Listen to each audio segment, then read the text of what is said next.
Ndị ntorobịa Anambra steeti bụzi ndị nke kwupụtara mkparị bụ nke ha kparịrị ọtụtụ ndị nke a na-enyo enyo ya nakwazi mgba ọgwụ bụ nke a napụtara ha n'aka ma bụrụkwazi na okpuru ya bụ amụma iwu bụ nke wepụtara ọhụrụ. Kọmishọna steeti na-akọ maka ndị ọrụ uwe ojii Maazị Ikioye Orutugu bụ nke kwupụtara nke a n'okwu ọ gwara ndị ọrụ nta akụkọ n'isi ọdụ ndị ọrụ uwe ojii dị n'ama ọbịa. Kenechukwu Chukwudị ga-ewetara anyị akụkọ ahụ n'ụzọ pụrụ iche. Orutugu bụ onye kọwara na mmadụ na-anọ bụ ndị atọrọ bụ ndị ha gbara mbọ ka ha rapụ, nke gụnyere otu onye ụkọchukwu nke Catholic Church bụ Reverend Father Stephen Echezona,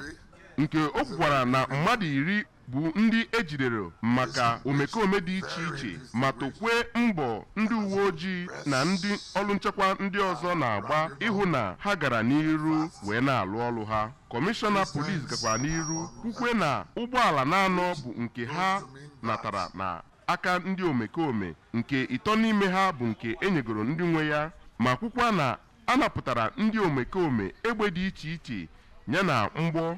nke agbagoro agba ma nke agbara agba. Ndị omekome ejidere na oge ha na-alụ ọrụ ha bụ ndị gụnyere Chibuike Ọzọekwem, onye dị ahọ 22, yana Favor Patrick, onye dị ahọ 19, ndị ejidere na Ọnwụra Street na ụlọ alụchara alụcha.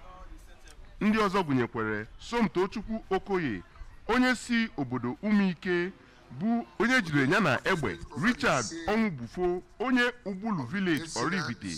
bụkwara onye ọzọ ejidere egbe n'aka ya. Ọ gakwara n'iru kwupụta mwute ya maka mkpamkpa ọkụ gbara na obodo Ọnịcha, nke o mere ka amata na o nwere onye nwụrụ n'ime ya, nke ndị ọrụ nchekwa ndị uwe ojii nọ n'ebe ahụ ịhụ na ndị mmadụ akpara mkpamkpa tinyere ọkụ ahụ gbaranụ. Site na isi ụlọ ndị ọrụ nchekwa polisi